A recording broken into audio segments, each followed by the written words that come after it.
We respectfully request the Sangha great virtues for the sake of this assembly and all living beings. Please turn the wonderful Dharma wheel to teach and guide us how to end birth and death, leave suffering and attain bliss, and quickly realize non-birth. Cung thính đại đức tặng thịnh, vì thứ Pháp vội cập nhật thiết chúng sanh. Thính chuyên diệu Pháp giao đạo Nam Mô. Như há liêu sanh thoát tư ly khổ đạc lạc, tất chứng vô sanh. Homage to the Blessed, Noble, and Perfectly Enlightened One. Nam mô Sa Đan Thô Sư Chế Đô Ye Ở La Hờ Đi San Miao San Pu Tô Xie.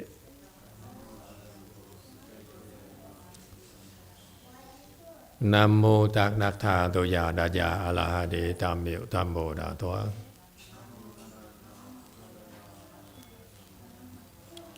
The unsurpassed, profound, subtle, and wonderful Dharma in 100,000 million eons is difficult to encounter.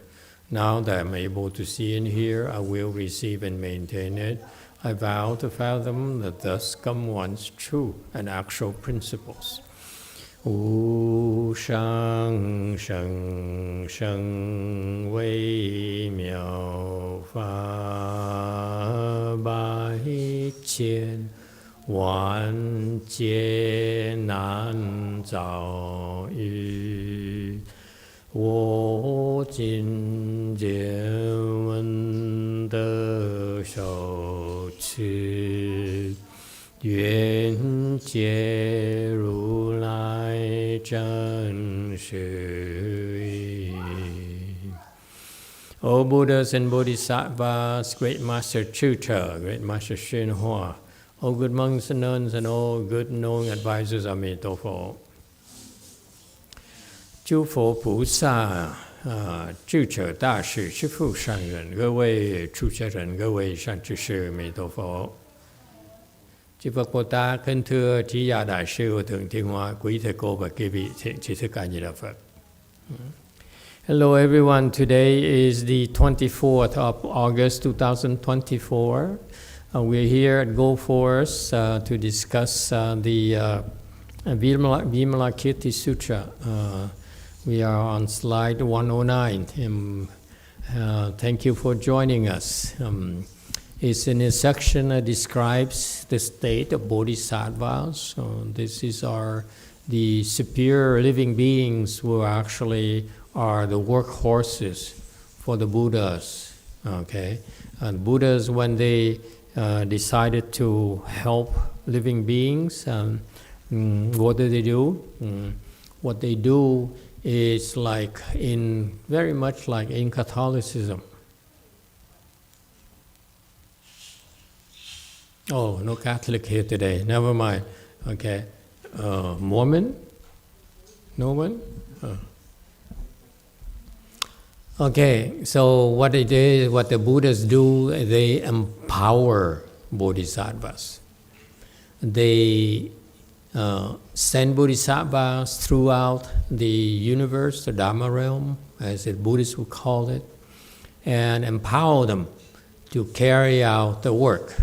Okay, it serves dual purposes, and because now they have more hands, Buddhas have countless Bodhisattva disciples, and they send everywhere: human realm, cockroach realm, squirrel realm, Taoist realm, everywhere. okay, all sorts of places in the universe to reach out to all sorts of living beings. And then behind the scenes, the Buddhas would then support the Bodhisattvas to do the Bodhisattvas work. That's how it is in Mahayana. Okay, so here in the Vimalakirti Sutra, we have a glimpse of the state of Bodhisattvas. So we're on slide 109. So the Bodhisattvas, the text says, completely purified, they had transcended all coverings and fetters.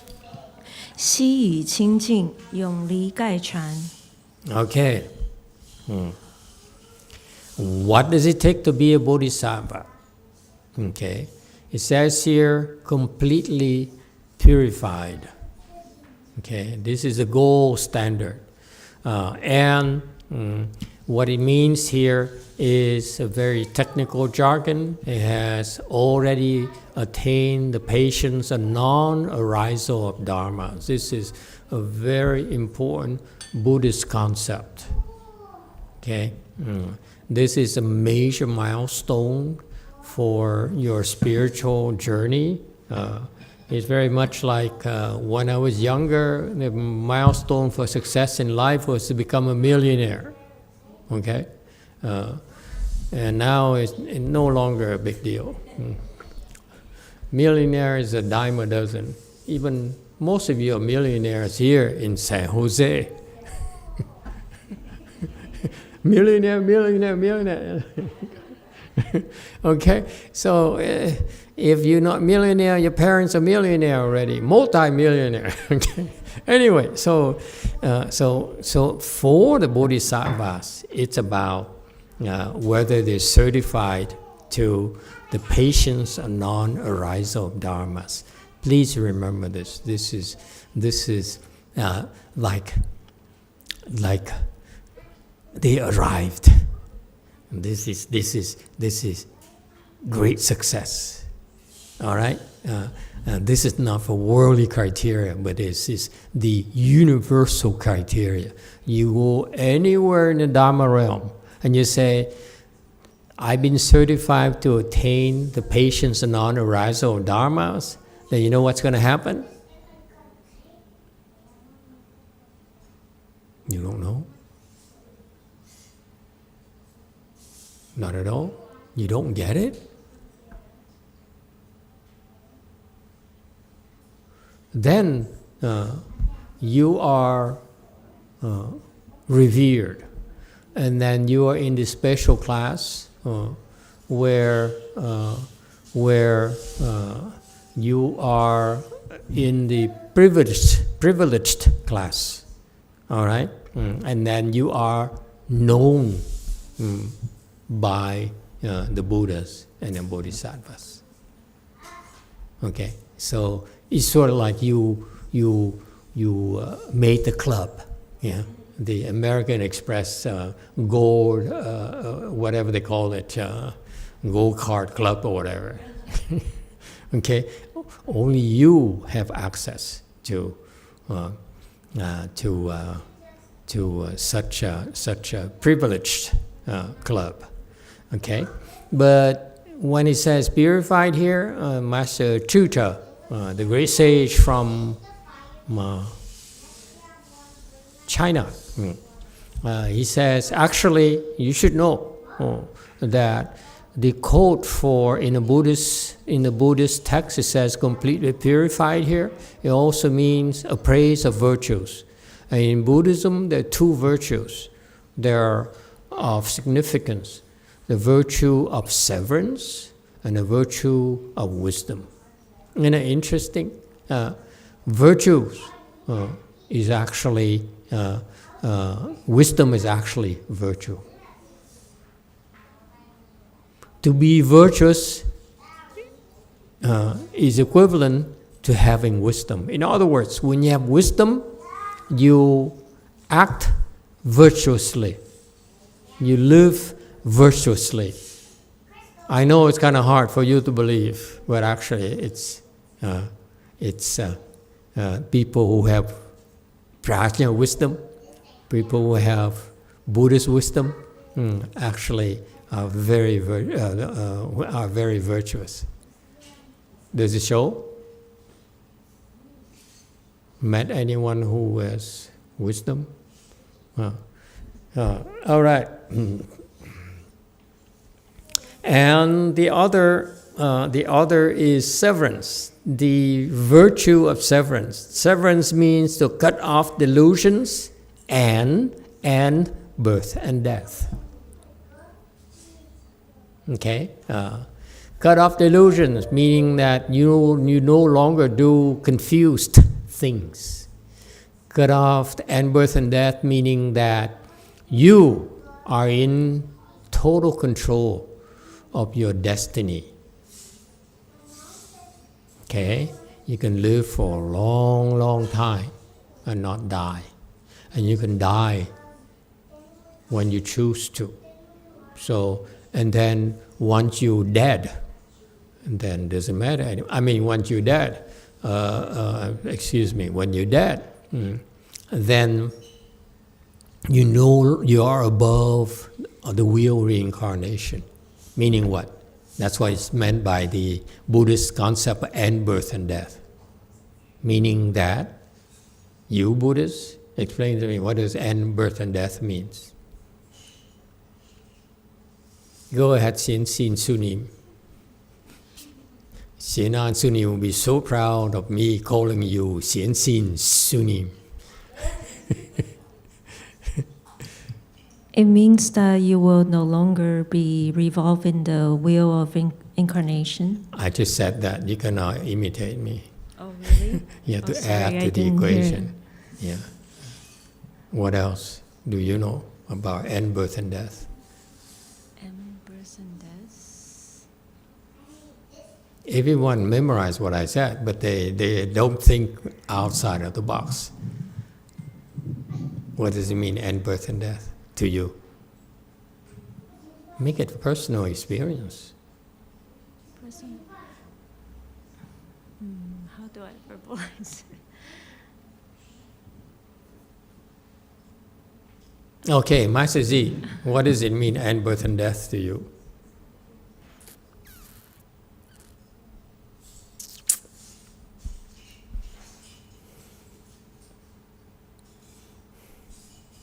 Very practical, folks. It's not just words. These have very practical considerations for you. Yes? End, birth, and death, what does it mean? Mean to end affliction in my mind. And fiction? And afflictions in my mind. And of affliction in your mind. And that's end, birth, and death? How do you equate end, birth, and death to end of afflictions? Because affliction is production of thoughts, and then we don't have any. We stop the production of thoughts, and then no more. Very good, excellent. What else comes to your mind? You can tell the Master Z is very afflicted. Anyone else? Yes, Wei Maun. Emitofuo, Master. You know, yesterday we were in the car with Daniel and he was hearing your Dharma request, and then he came up with a question for me. He said, what does non-birth mean? And I said, end, death, and birth. And then he asked me more. He said, what does that mean? And I said, oh, you don't have to reincarnate anymore. And he accepted that answer. That's the answer. Don't have to reincarnate anymore. Very good. But you just repeated the answer. But Daniel got it. Daniel got it. You have a smart boyfriend. That's good. Have he ever considered becoming Buddhist? He's been studying the Buddhology so much. Okay, anyone else? That's end, birth, and death to you. Yes, JMT.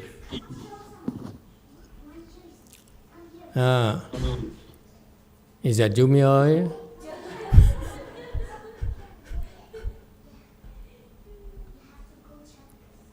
No? No, okay. False alarm, okay. Way mount. You press the wrong button, that's what it happens. Dạ, con thưa thầy, con nghĩ là thoát sanh tử, liễu sanh thoát tử là thoát ra khỏi cái sự khổ đau. No more suffering, okay. Dạ, no more suffering. Dạ. Very good. No more suffering, okay. No more end and birth and death. Okay, very good. Yes, way mount.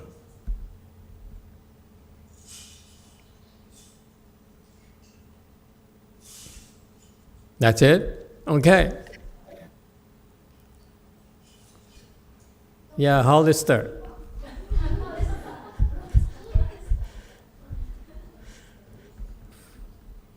No? Oh.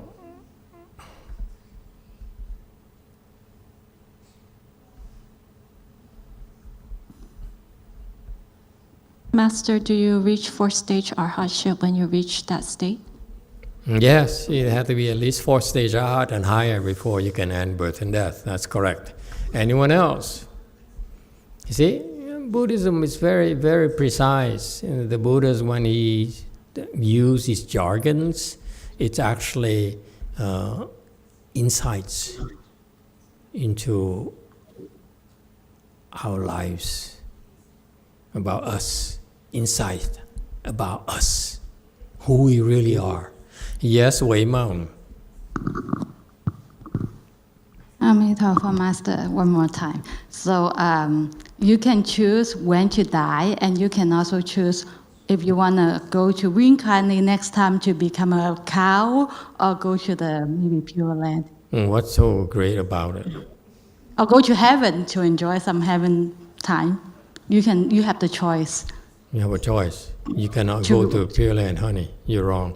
Don't believe what Daniel tells you. But you can go to heaven and enjoy. Yeah, you can go Any heaven. say have tea with God and so forth. Absolutely. Yeah.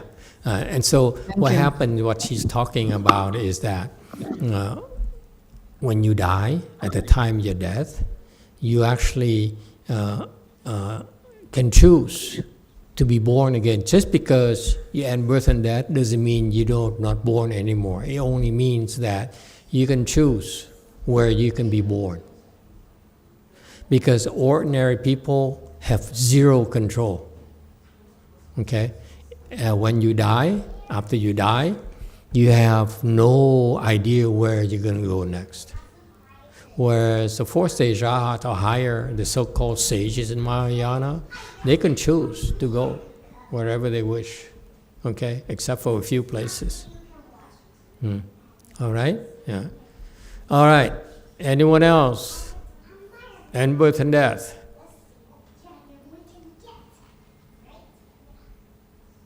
Why is it birth and death? Yes, go ahead. 7. Emitofuo.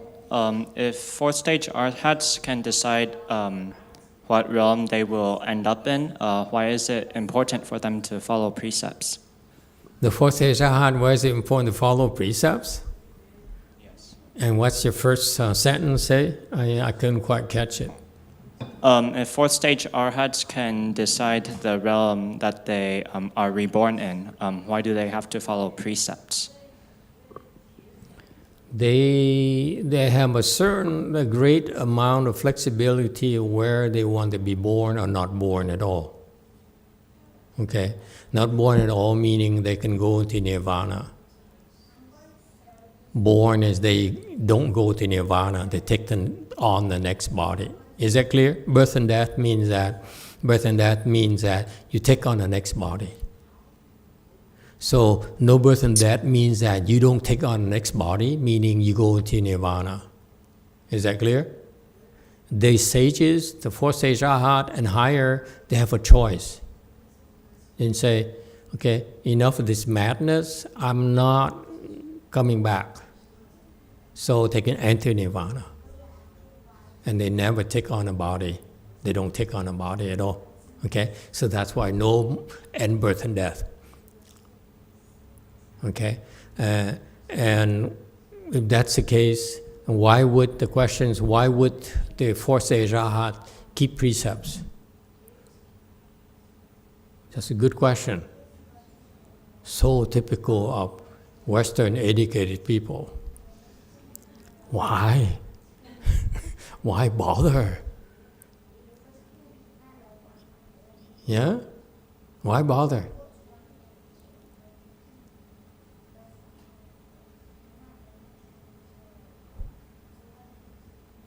I know Wei Mao has a comment or an answer.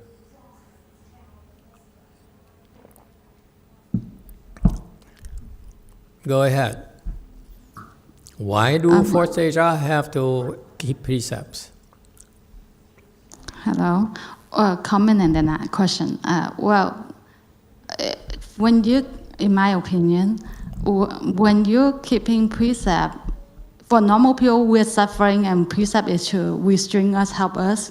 But I guess, my guess, for fourth stage Arhat, they don't feel the need to. Why do you want to violate precept? It has to, on the other hand, they probably don't have the desire. But if they want to, I guess they could violate the precept. It's on their choice. That's my comment. Question, Master. Okay. For fourth stage Arhat, if they want, they have the will, they want to. Yeah. When they die, can they go to Pure Land? If they want to, that's what they want to go. If that's what they want to go, they can't necessarily go there. Because to go to the Pure Land, basically, you need the Buddha's help. It's too far for us. Even for fourth stage Arhat, they can't go on their own. They need the Buddha's help. Can I do a follow-up question, Master? Sure. So, I feel nice today. So, like Venerable Heng Chi, your friend, when one? she can. Heng Chi? Do I have a friend? Yes, yeah. The nun, the lead nun, Venerable Heng Chi. She bought you a lunch. She's not my friend. I don't know many Heng who is my friends. Because most of them hate me. Well, Venerable Heng Chi, she knows about Pure Land. So would she be able to go to Pure Land when she goes past? Can I give you a straight answer? Yes. Frankly, my dear, I don't give a damn. See? Thank you. The Asian people don't get it. It's from a movie. Ever seen, what's that name of the movie again? Huh?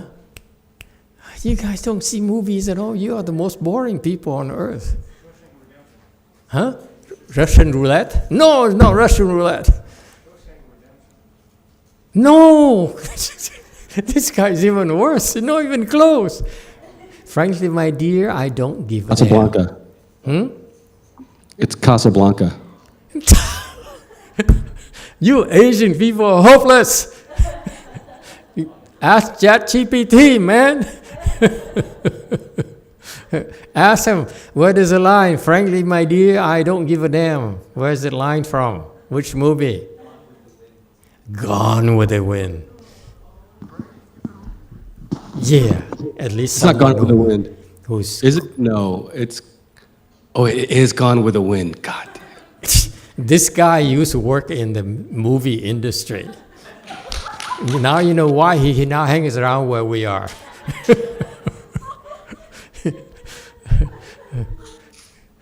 You know the scene behind it. You know, I want you to be cultural. I want you to know that when you come to my lecture, it's not just boring Buddha Dharma. It's fun. In that movie that happened during the World War III.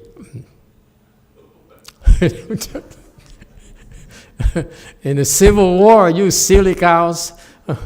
Okay, and so when the South and the North were fighting each other, and Scarlett O'Hara was a Southern belle. She's very pretty, and she fell in love with a major who went to war. But the major, before he went to war, he married another woman, much more virtuous than Scarlett O'Hara. Okay, Scarlett O'Hara was very pretty, very sexy, very young, and everything, very desirable. So she thought she could have anyone she wanted, but no, she fell in love with this major guy, and the guy fell in love with an older woman who was more virtuous than she was. The guy is pretty smart. And so Scarlett O'Hara. Then there's another guy, Red Butler, played by, anyone remembers? Clark Gable, thank you. See, ChatGPT tells him everything. I don't believe he knows anything. He just says, hello, ChatGPT. Okay, so Clark Gable, you know Clark Gable, don't you? Yeah? See, even Liang knows Clark Gable. He's like the sexiest man alive. He's like named by GQ back then as the sexiest man alive. That's before GQ came into being. Okay, so Clark Gable, who was like during the Civil War, he was like a smuggler.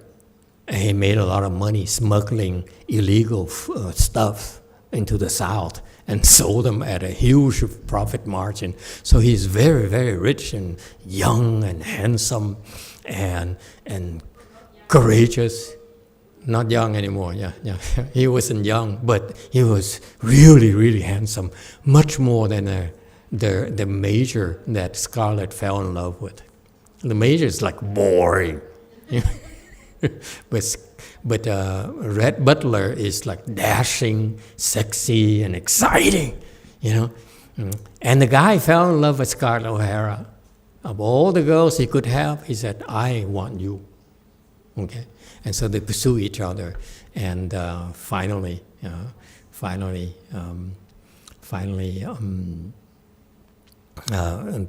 that the story is behind that is people pursuing the wrong people or cross romantic interests and so forth. And Red Butler being a very successful man, businessman and everything, the epitome of success for a successful man. And he kept on chasing Scarlett O'Hara. In the end, they got married, I think, right? Chung. Did he get married? Hey. Master, I haven't seen that movie since high school. Oh, Jason, they got married, kids happened. Yeah, something like that. And there's a daughter. Yeah, and finally they got divorced like Brad Jelena or something like that, and they have a very, very messy divorce. and basically the parting line of Red Butler, who's madly in love with the wife, okay, Scarlett O'Hara, and he final line of that, she was complaining, he was whining like Jung's wife, and Red Butler looked at her and said, "Frankly, my dear, I don't give a damn," and he walked away.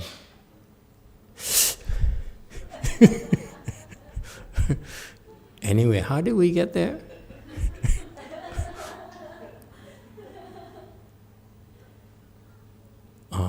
Okay, so fourth stage Arhat cannot go to the Pure Land without the Buddha's help. Even though they want to go to the Pure Land, they cannot.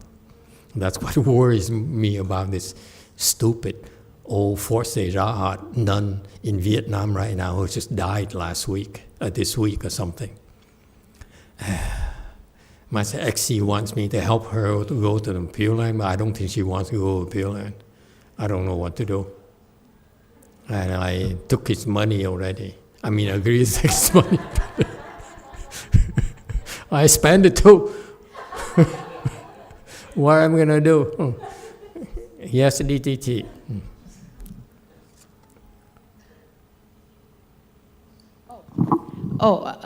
Now I don't have the question anymore. No more question, Master. How disappointing. Okay. Anyway, so severance is interesting here, folks. When the term of severance here, virtue severance, is actually cut off delusions. The delusion is you no longer confused. It's to say that ordinary people are a lot more confused than they realize. I know you don't want to hear it, but until you get to that level of a fourth stage arhat or higher, you are a lot more confused than you realize. How's that? Yes, JC. Non-arisal of Dharma의 뜻이 지금 잘 이해가 되지 않는데 조금 더 설명해 주실 수 있나요? Yeah, what did you say?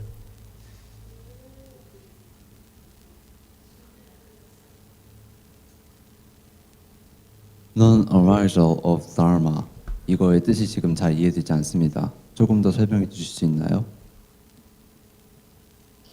He is asking about non-arisal of dharmas. Could you explain more about this? Non-arisal of dharmas, meaning nothing arises anymore. Nothing. Name something that comes through your head. Tell me, what are you thinking of right now?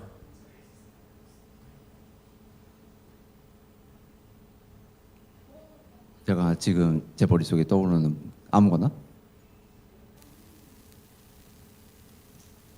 Anything in my head? Yeah. Not anything. What you're thinking of. Okay, stop. Okay, stop. Okay, now, what are you thinking? 이게 그냥 무슨 뜻인가? 그거밖에 생각 안 납니다. I'm thinking about what the meaning is. Okay, stop it. That's arisal. Arisal of Dharma, meaning that arisal of Dharma means basically a Buddhist jargon for a thought arising. It's very, very clever jargon. Okay, let me break it down for you. Okay, why is it only young people ask these types of questions? Old farts like, Master Sheo disciples, none of them ask this kind of question. So no Dharma master is prepared to answer this. Because in my generation, we don't ask these questions. It's not polite. Okay? So what does it mean, arisal of dharmas? What is a dharma? A dharma, okay, this is so beautiful, let me tell you. The Buddhist jargon is so insightful, folks. It's about you. It's not Buddhism. It's about what's happening to you. Arisal of Dharma. What does it mean? What's Dharma? Dharma is something that your mind thinks of. Okay? If you think of a cat is a Dharma. All right? You think of eating is a Dharma. You think of hating someone, that hate there is a Dharma. You think of going to make a donation, drop money in a donation box behind you, it's a Dharma. It never works, these things. It's called the power of suggestion. Donate. The Koreans don't understand this joke. It's very American. I see, so serious, the young people. Okay, so Dharma is anything that the mind conceives of. Is it clear? Dharma is just a word. It means that whatever you thinking of, whether it's a cat, whether it's a car, whether it's money, whether it's love, whether it's anything you think of, is a Dharma. So Dharma, in other words, means anything you think of. Anything is a Dharma. So far, so good? Okay. So that's what happened to us. We are constantly thinking of things. Yes? We can't stop. You can't stop. I can say that. Yes? Is it fair to say you cannot stop thinking of things? You can't. See, to them, yes, I can.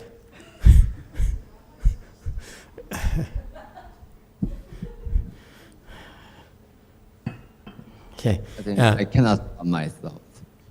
What? I cannot stop my thoughts. You cannot stop your thoughts. That's right. That's right. You cannot stop your thoughts. Okay. Yeah. Very good. So your thought, when you think of something that's called in Buddhism arisal of dharmas. So what does it mean, non-arisal of dharmas? No thoughts. It means I can stop my thoughts. You cannot stop your thoughts. So these sages can stop their thoughts at will. You cannot because you're not a sage yet. Okay? So what happened is that these Bodhisattvas, they attain the patience of non-arisal of dharmas. Okay? I just explained to you non-arisal of dharmas. Is that clear? Anyone has a not clear about non-arisal of dharmas? Basically, I just broke it down for you, for all of you. Okay? Even to my long-term disciples don't even know how to break down the Buddhist terminology. Okay? Non-arisal of dharma. Is it clear? Anyone unclear about this? Isn't it beautiful, the Buddhist definition? It is so insightful. That's what's happening in his head right now. I know you don't have that problem, but this young man's here, he says, I cannot stop thinking. Therefore, he has a constant arisal of dharmas. Right? The sages are able to stop. So that is no more arisal of dharma, meaning no more thoughts. Clear enough? Yes? Isn't that cool? That's how, in Buddhism, that's called true freedom. True freedom is not about power, money, influence, love, whatever you want to call it. Food. Okay, that's not freedom. Okay? Freedom, real freedom is non-arisal of dharma because you can say, stop. You can stop your thoughts. What happened to people is that they think they're free, they think they're in control of their destiny, but they cannot help what's churning inside of themselves. The constant production of thoughts, thought after thought after thought. Is that clear? Okay. So that's why non-arisal of dharmas. And then patience of non-arisal of dharma. It is so insightful. What does it tell you? You just understood the meaning of non-arisal of dharmas, which is what you are capable of doing, but you don't know how. If you don't know how, what is that called? I call it you're a victim of life. Life pulls you along, pushes you along, and you cannot control it. That's why you have zero freedom. It's not that bad, honey. You've been living like that. So don't look at me like, oh, you want to cry. No, don't cry. Yeah. Me too, I have the same problem. Okay? It's just being pushed along in the flow of life, water under the bridge. All right? So far, so good? So the Buddha says, you are capable of attaining, training yourself to reach the level of non-arisal of dharma, meaning that when you feel like it, you stop. You stop your thoughts. You are in control. That's why it's freedom. Freedom in Buddhism, ultimate freedom, is to be able to control your thoughts from arising. Okay? For example, have a good lunch today? Yeah, nice lunch. It's one person enjoyed it, the rest of us didn't. I want you to know, I heard the cook today stayed up until 3 a.m. last night.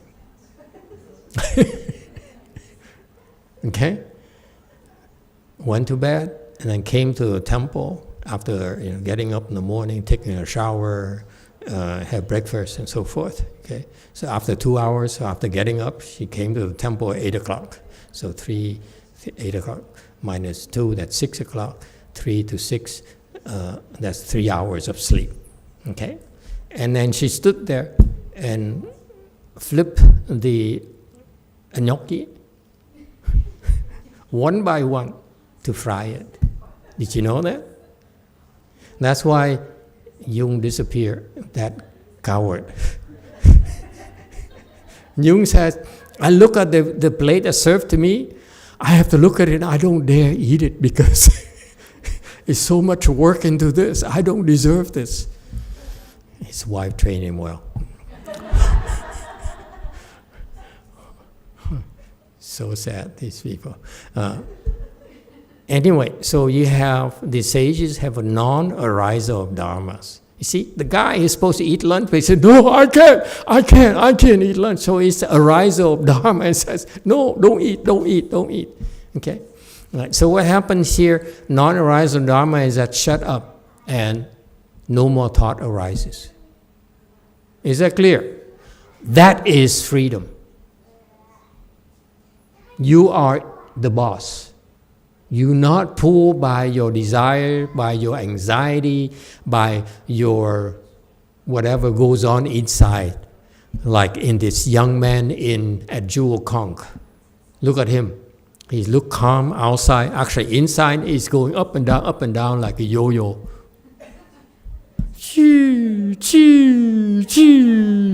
Okay? And the Buddha says, this non-arisal dharmas, how do you get there? What does it take to get to non-arisal dharmas? By patience.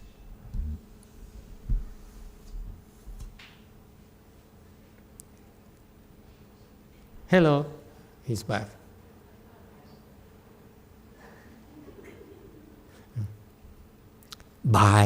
Through the Dharma of patience. The only way, don't tell others. This is a paid session, which is 50% off today. Okay? If you want to develop this technology of non-arisal of Dharma, meaning that you can cut off your thoughts, in other words, okay? It only can be achieved through patience.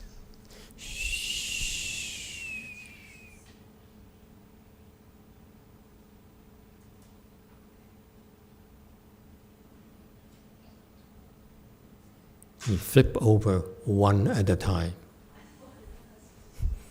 Patience. And there are at least, I counted the plates today. There must be at least 10,000 of them with chopsticks,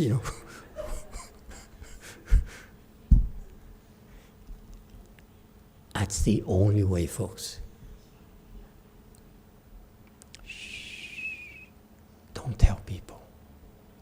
The non-Buddhists don't know that. They have no idea on how to stop thoughts. Shh. And we, only us, we know how to train ourselves to stop our thoughts. Are you interested, Anthony? Anthony, ooh, I like this. Well, I don't want to show people I like it.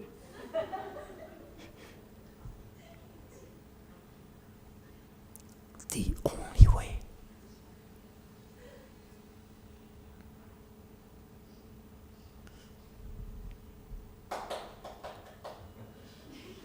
Please, please. That's Buddhist secret, folks.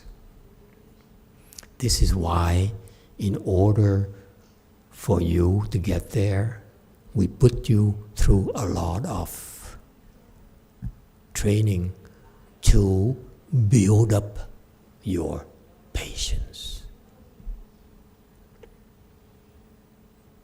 And one of the way is, anyone remembers? I know none of you paid attention. You always thought I was joking. No, sir. The way to build your patience is for you to have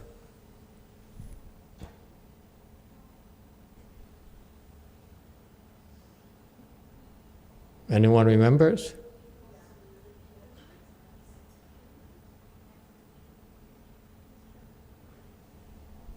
You forgot already? See, I knew no one took me seriously. 4 children.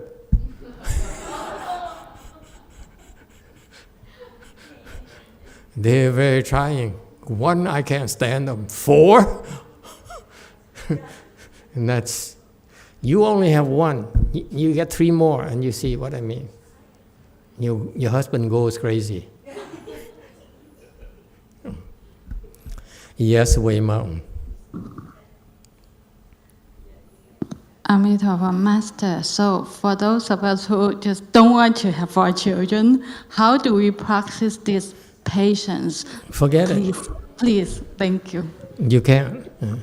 You must have 4. If you have more than 4, you're on accelerated training program.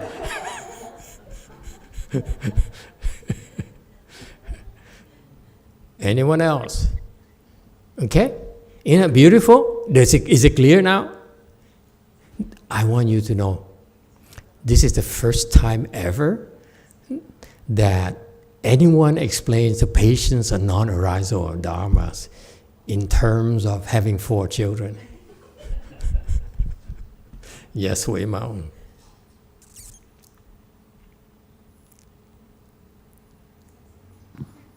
My parents must be enlightened because they have 4 children.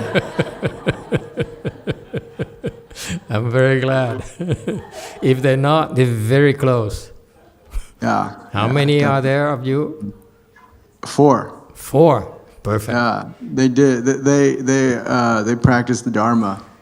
Yeah, absolutely. Yeah, no wonder. They have potential, and that's for sure. Anyone else? I wanted to ask a question. Yes, sir. So, when there's no arisal of Dharma, the Buddha nature can operate. The Buddha nature can still operate effectively when there's no arisal of Dharma and do what needs to be done. Correct? It's actually, I just need to make a slight adjustment.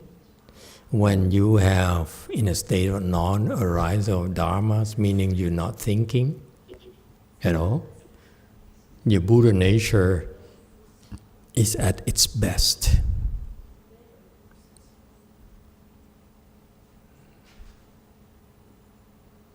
So that's kind of like when a high performer will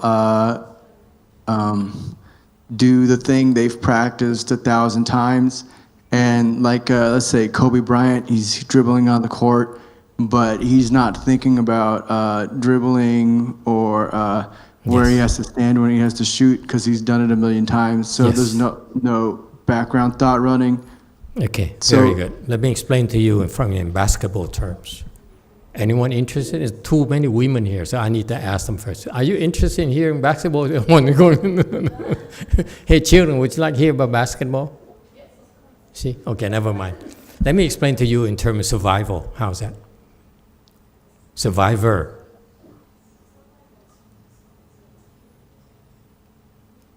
No one watches TV anymore. What is it with you people? You only work or what? This is terrible. Okay. I don't care. I tell you about the survivor story. I just thought of it at lunch. I'll tell you before I forget. I caught a clip of that show on CBS or somewhere, okay, TV show, Survival, where they bring a bunch of crazy people together, men, women, and so forth, and they go through these challenges, okay. And if you fail, you drop out, and whoever survives, move on to the next challenge, next challenge, next challenge, okay. So I caught the final episode. Liang, are you interested? Liang said, yeah, that sounds like my kind of thing. Yeah, okay. So the final episode, only 2 people left. Okay, so went through all these things and it came to the final challenge. And what's the challenge like? Okay, it's you hang on to a pole like this. Okay, and you half dressed. Okay, and whoever drops first loses. So what's interesting, what caught my attention is like the battle of the sexes. It's the 2 final contestants were, one is a young lady about third age. How old are you? 50? Okay, she's a young colored lady in her like 25, 28 years old. And she survived all these tests until that final one. Amazing girl, right? And her opponent is what? Vietnam man. Serious. So yellow against black, brown. All the white died. Yellow, so anyway, so the Vietnam man, how old is he? 50s, at least. But the Vietnam people, you can never really tell. When they look 50, actually they're 60 or 70. Okay, so they both hung on like this, and they show the strain in the face of both of them. The girl hang on there, she's young, she says, no problem, I'm younger than you. And the man, she was so calm, collected, the man really struggled. And the girl, she glanced over to him. Oh man, are you gonna give up? More or less that kind of attitude, And the guy said, oh no, I can't take this much longer. This is too much for me. And you know what happened? She dropped. You remember that episode? I'm the only one. You guys are all so boring up here. So he won. And so he said, I can't believe it. Oh my God, I can't believe it. I won. And then he wins something like $100,000. Okay? Survivor. Okay. That's a lot of money. And buys a lot of incenses. Anyway, so after the contest, they interview him. He asked the man, he said, excuse me, sir, but you're twice her age. And you yellow. Yellow people are not designed for endurance. Yellow people are designed to code, to program, to engineer, but not for endurance. Agree? These are our genes, okay? It sounds so racist, doesn't it? I don't care. Anyway, so they ask him, sir, what is your secret? And he says, You know, I will tell you right now, I could not believe I survived. Because the survivor, the program is called Survivor. Whoever survives all these tests will win, okay? And I wanted to give up. I wanted to give up so early on. I said, this is too much for me. I'm too old for this. And my mind was complaining and said, oh, this is too much. Second prize is not that bad after all. We yellow and, we are not built for this. And all those thoughts keep on coming and coming, and I wanted to give up. The temptation just to let go is so irresistible. And so the interviewer said, then what did you do, sir? What did you do? What is your secret? How could you not give up? Would you like to know? It's too late now because the secret has been revealed already. Okay? But you know what he did? He says, every time that the thought says, let go, let go, you know what he did? He says, Emitofuo. And he didn't let go. And then 30 seconds later, I said, let go, let go. Emitofuo, I better let go. 20 seconds later, Emitofuo. That's what he did.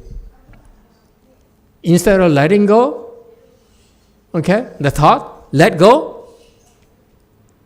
Right? To let go means you have to have a thought, let go. Instead of following through, what does he do? Emitofuo. Then stops it. Stop his hands from letting go. Emitofuo. That's all he did. The last stretch. Constantly.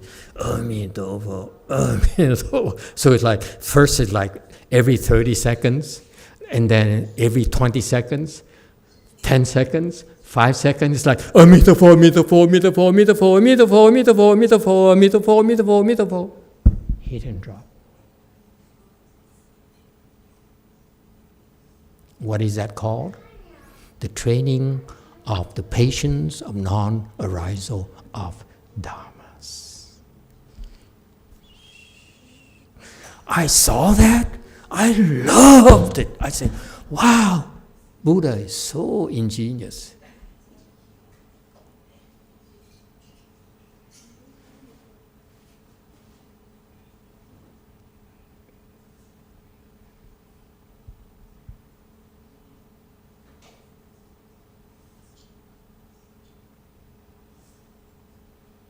And that's end of birth and death. You stop your thoughts. Birth is a thought arising. Death is, it dies. So end birth and death is not just getting out of real reincarnation, because real reincarnation is the observable aspect of birth and death. You are reborn and die, reborn and die because of thoughts in your heads. If you stop the thought from being born, then there's no more death, therefore you're free from birth and death, therefore you're free from the wheel and reincarnation. So far so good? Yes, Wei Mountain. Thank you, Master. I have a question about the manic and depression ghosts. Is that are they ghosts that hang around the person all the time, 24 hours a day, or do they travel thousands of miles in a split second to the person? Thank you. Okay, very good. Oh, no translation? Okay, never mind.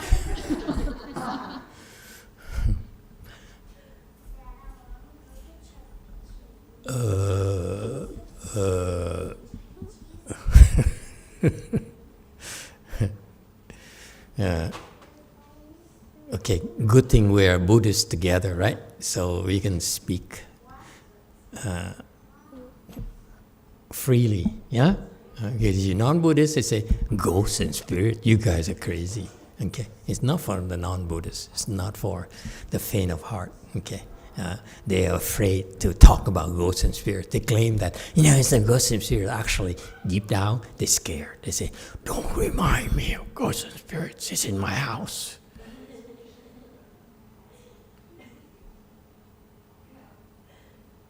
And when you tell them, when we talk about it, they said, "I'm glad the ghost spirits are in their house. It's not in my house." No, okay. When you're depressed, it's caused by something we call ghost of depression. A ghost of depression is in being. We are humans, so we are about yin and yang balance. Half yin, half yang. God's up there, like Daniel's boss. Daniel's right behind you. Look behind you. There you go. The one who's not in full lotus. Okay? His God is yang. That's why they become God and goddesses. We are half and half. That's how we became who we are. It's not that great, let me tell you. And then the other side of the spectrum, a ghost, okay?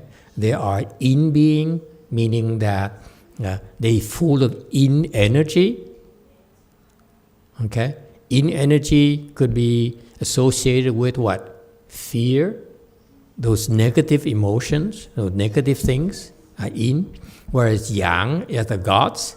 What are the yang? Energy. Come on, South Carolina, quickly.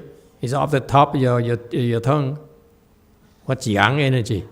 It's the positive energy? Or? Yeah, it's positive energy. What is positive energy? It's off the top of your head. Optimism. No, love for you. Yeah? Okay. Brady, what's yang energy for you? Quickly, don't think. What's yang energy for you? Don't use your iPhone. Use your microphone. What is yang energy for you? Female energy. What? No! Wrong! Yang energy for you is rainbow.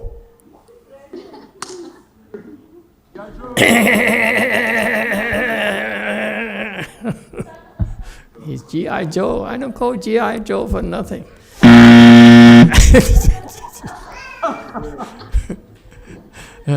Okay, so you see, so the gods are yang energy, and the ghosts are yin energy. We're in between. So we draw both God and ghosts.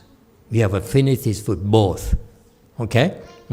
And so the depression ghosts are a form of yin energy, a form of being, okay, that belongs to the yin world, that are able to connect with you, okay? It's very much like yang can connect with you. So we're in between. That's why we're the bridge. So they come and go. When they come to us, then we feel depressed.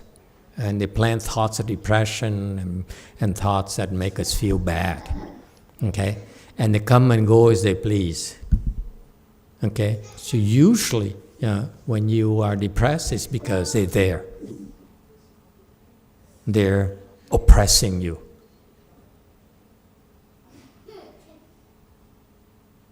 All right? And then sometimes they need to take a break. They need to go hiking, for example. And then they go on a hike and they say, okay, I'll be back. Don't worry, I'll be back. And so they come in and out like that. That's why it's very difficult to deal with them. Because the therapists and the healthcare professionals don't believe in that model, yin and yang. And that's why they prescribe medications, okay, which compress the emotions, but does not directly handle the in force, the in energy, the in beings. And therefore, those meds are actually poisons our body, and they don't really work that well, except for extreme cases like people who wish to kill themselves. But normal people like you, like G.I. Joe, when you're depressed, okay, it's not much you can do in terms of meds. Meds can't really help you. Meds, again, I repeat for you, if you're suicidal, you need some professional help. You need to be interned, you need to take medication to stop that impulse, that heavy impulse of harming yourself. But if you're not severe, then using meth is not a good idea. Okay? It's really turns you into a zombie.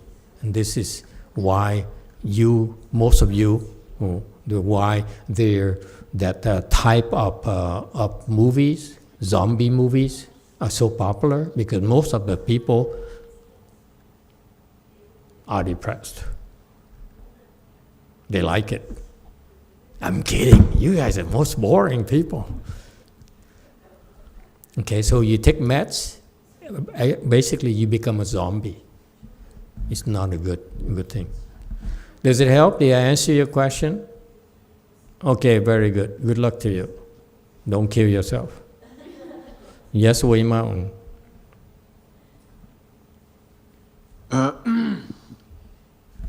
Master, it's interesting that you said that birth and death can be interpreted in terms of thought as well. Because I kind of always thought that. I kind of always had that feeling that in Buddhism, birth and death didn't just mean the physical body, birth and death, but also birth and death of thoughts and ideas and everything else.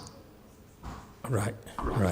Your physical body, the physical birth and death, actually originated from the thought birth and death. As you become more advanced in your spiritual practice, you see their relationship. All right? All right, anyone else? Okay, let's go back to this slide 110. So you have two virtues. Virtues of severance. Severance, again, to cut off delusions and end your thoughts, which ultimately becomes free from birth and death. Okay? And number two type of virtue is wisdom. The virtue of wisdom. So two types of virtue. Virtues of severance and virtues of wisdom. We're going to go into the virtue of wisdom. Yes, you too. We have a question and actually clarification that Roberta Nell would like. She states, I thought yin and yang have themselves both good and bad based on their use, as in using female energy well and masculine energy. Please clarify. No, you're wrong. Your model is confused. Yes, it's true that in general, there's nothing purely yang. Yang is not always 100%, but we're talking about yang dominant. Okay? Same thing with yin. Yin is usually not 100%. Yin still has a bit of yang in there. Okay, so that's why the confusion for most people. But to simplify the model, in a simplistic model, just consider them to be diametrically opposite. That's simpler for you.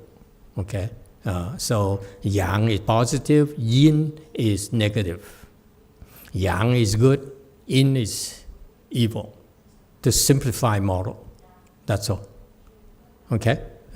So don't go to the point where, and so that's the two extremes, and then there is a mixing, like the humankind is yin and yang, a combination. That's why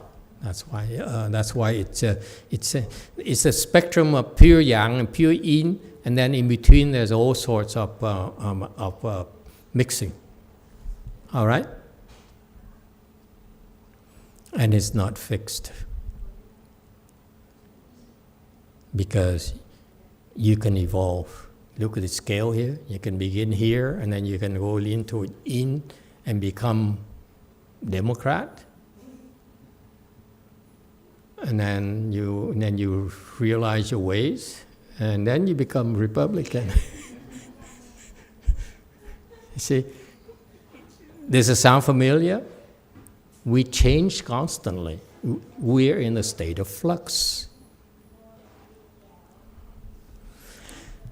All right, anyone else?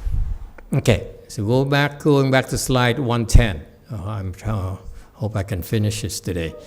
The second type of virtue is wisdom. What's amazing, I want you to think about is that, as I said earlier, wise people are virtuous, more or less. Okay, that's a concept. If you're wisdom, then you do virtuous things naturally, without thinking. So your state of being, when you have wisdom, is that everything you do actually virtuous.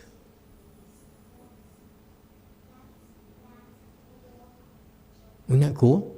It's effortless. Because for us right now, look at Liang, see, she's thinking. You see, it's so much effort for her.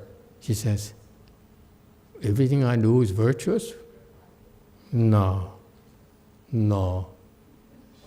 You see that? It's a struggle. Because when you have wisdom, you don't have to think anymore.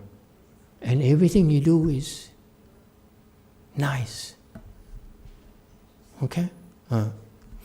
And so that's why in Buddhism, we want you to understand that virtue has 4 different types. 1 is perfect mirror. Number 2 is equal nature. Number 3 is wonderful observing. Number 4, accomplishing what must be done. Okay? So you are endowed with 4 different types of virtues, or 4 different types of wisdom. They are extremely useful for you in your daily lives. And you use them without realizing it. Would you like to know what they are? Well, I'm glad you asked. 111. This is from a Buddhist dictionary. The 4 types of wisdom, perfect mirror wisdom. We went through that, I think, the last couple of weeks, prior 2 weekends. Anyone remembers perfect mirror wisdom? Okay. What I'm going to add today is that perfect mirror wisdom is actually you transform your 8th consciousness into the perfect mirror wisdom. I didn't tell you that the prior 2 weekends. Meaning, what's this 8th consciousness? 8th consciousness is the store consciousness that stores everything about you. More so than just your social security number. Everything. Okay?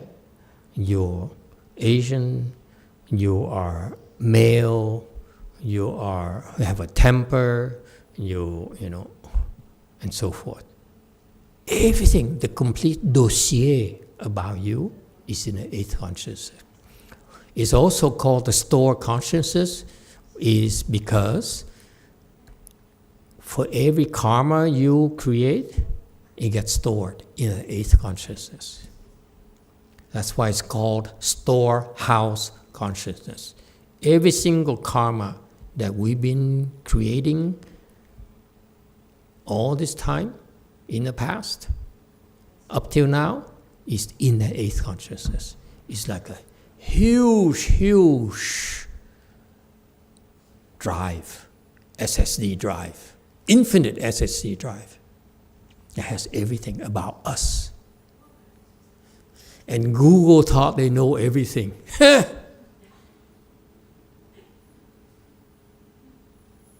We know everything. Google doesn't.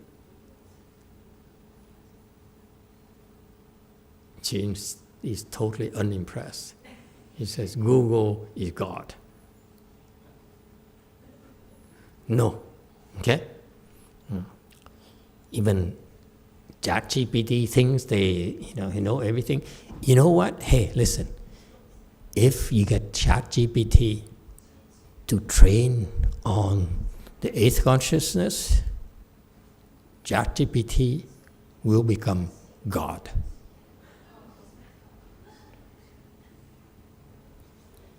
Because God knows everything. Yeah, cool? Okay. So, I want you to understand this concept because this is how powerful it is. Look at what we have today. AI is so powerful because it trains itself on this vast amount of knowledge. Yes? But look at us. We're even smarter because the knowledge we have is even bigger. That's how powerful we are, folks. Do not underestimate yourself. If you find a way to train yourself on your eighth consciousness, you're incredible in knowledge. And that's called perfect mirror wisdom. Isn't it beautiful how I present it? Yeah? Yet you go to ChatGPT and to get the perfect mirror wisdom. Isn't that beautiful?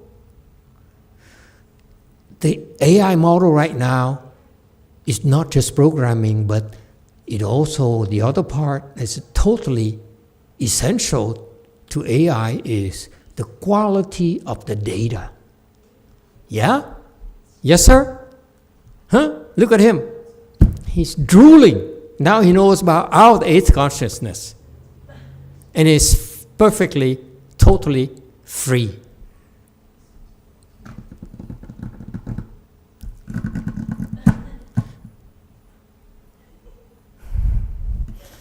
They all asleep. Yeah, only the girls like it, the men like it, but my devoted left-phone people, they're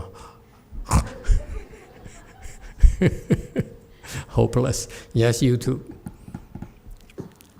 Yes, Master, we have a comment from Diego Alfonso. Yes. Emitofuo, Master. Hola. Is there any ninth consciousness, something beyond the eighth consciousness, or what is beyond the eighth? Is it the true nature? Thank you. Yes. Ninth consciousness is called ChatGPT.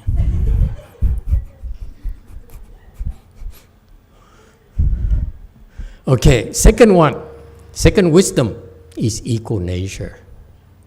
Equal nature is the wisdom. It's kind of interesting. I want you to understand this. It's very insightful. The wisdom that arises, that you can wield, when your ego is transformed into it. Meaning that your ego is incredibly powerful. Okay? And if the ego is so discriminatory, and if you manage, this is very powerful Buddhist concept, if you manage to stop discriminating, that's how your wisdom arises. Stop discriminating against black and white, yellow or black, survivor and non-survivor. You stop discriminating, this, your equal nature wisdom. The wisdom that no longer discriminates. And one day, you understand why it's so important. Right now, it's okay. I only want you to memorize this. So far, so good. It's incredibly insightful, the Buddha says. This is a state of superior people. They don't discriminate. Think about it. The Koreans prefer to deal with Koreans. Vietnam prefer Vietnamese. No, you don't call it Vietnamese, huh? Chinese prefer Xi Jinping. I mean, just kidding. Okay? And so forth. You see that? I'm joking about it, but I want you to know when you have this preference, then what are you doing? You are confining your horizons to this much only. When you no longer discriminate, okay? What are you doing? You're expanding your horizons infinitely. That's why you have no more boundaries.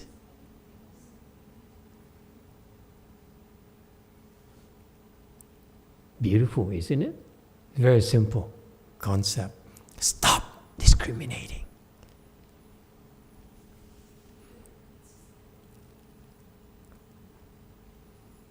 And that's why the Americans are so good in business, because they don't discriminate. They take advantage of everyone. They exploit everyone, yellow, black, white, red, you name it. They don't care. Whereas the Koreans prefer to do business with Koreans. Vietnam prefer to do Vietnam. China is the best, they think. And that's why your horizon is so limited. The Japanese, for example, is fascinating. Can I share you the story I found so fascinating a long time ago? I used to hang around with professors for some reason. Maybe they're smarter. PhDs, brilliant people. And they said, you go for a PhD in Japan, okay?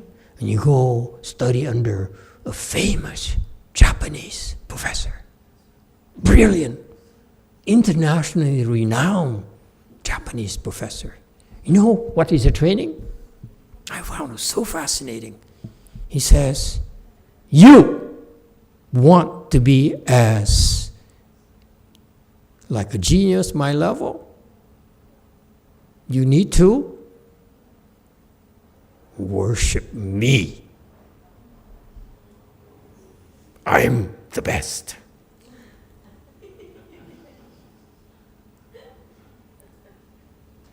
That's why they're at best able to replicate themselves if they're lucky, but they cannot improve on themselves.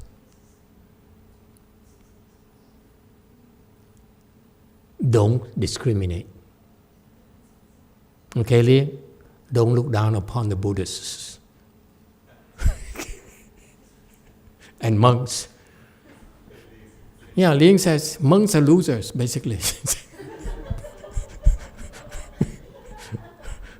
Okay? So that's what equal nature. You understand now why it's called wisdom? Because you don't limit yourself. Does it make sense to you? It's not explained like this in Chinese, by the way. The Chinese are too Chinese, I want to explain to you because from perspective of Chinese, Vietnam, India, so. Cool? Wonderful observing. Okay? Wonderful observing wisdom is what? I will give you an example of wonderful observing wisdom. Would you like to know it? It's very close home. I heard it yesterday. Example. Someone says, my son told me that I know nothing about my wife. I said, say what? I said, his son is like 35, I think, no? 35, no? 25? Damn, it's even worse than I thought. His son told him, he said, no, your mom is not like the way you describe. He said, no, he tried to tell his 25-year-old son, said, what you see your mom today is not what she was when I first met her, when she was 10 years ago, 15 years, 20 years ago. He says, no, you're wrong. She has always been this way. And that's called wonderful observing wisdom. The son has it, but the dad doesn't.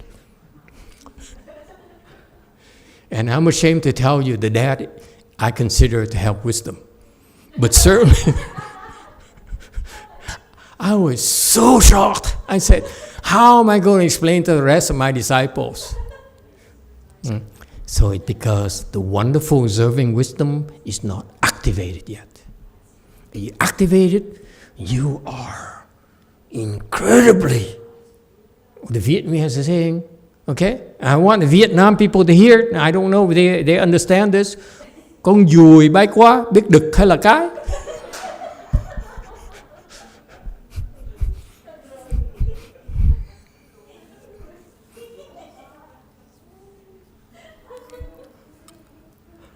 That came compliments from my grandma, my great-grandma.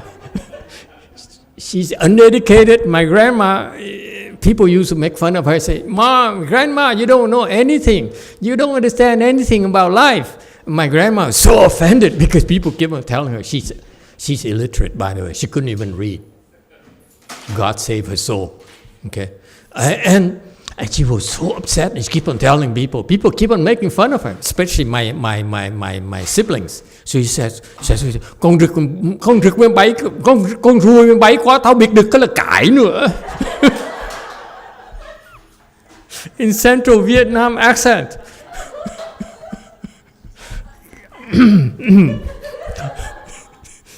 You know what it means? In Vietnam, it means when a fly flies by, I can tell it's white. I can tell whether it's male or female. Okay, I'm joking around too much. That's called wonderful observing wisdom. Okay? Meaning, you can see things so clearly. People cannot hide from you. You know, they pretend to be this, they pretend to be that. We look at them.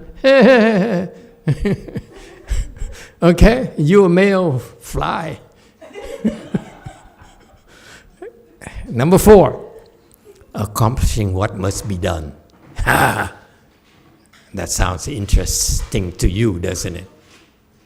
Whatever you need to get done, you call upon this wisdom, you do it. Just in case any of you needs it.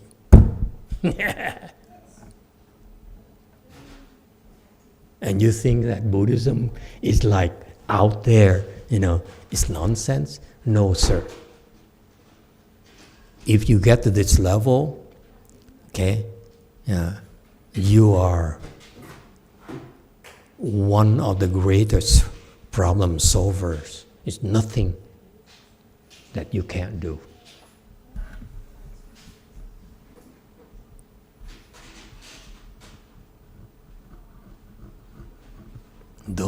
That's why these 4 wisdoms are what you will eventually be able to harness the power to make a difference.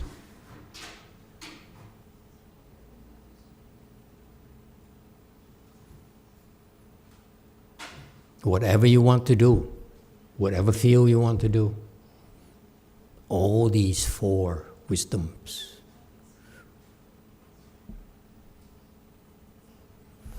will be very useful to you. Okay, we stop here today. Thank you very much for your attention. Yes, 6. The Chinese says the consciousness only school. It says that once you become Buddha, you can turn this consciousness into wisdom for the perfect mirror of wisdom. So this is a Buddha's wisdom, but I saw that we talk about this like you don't have to be a Buddha to have this. Yeah, the Buddha has the perfect mirror wisdom. But before that, we have 95%, 90%, 70%, 60%, whereas ordinary people have 0%. Okay? It's by degrees. Buddha is 100%.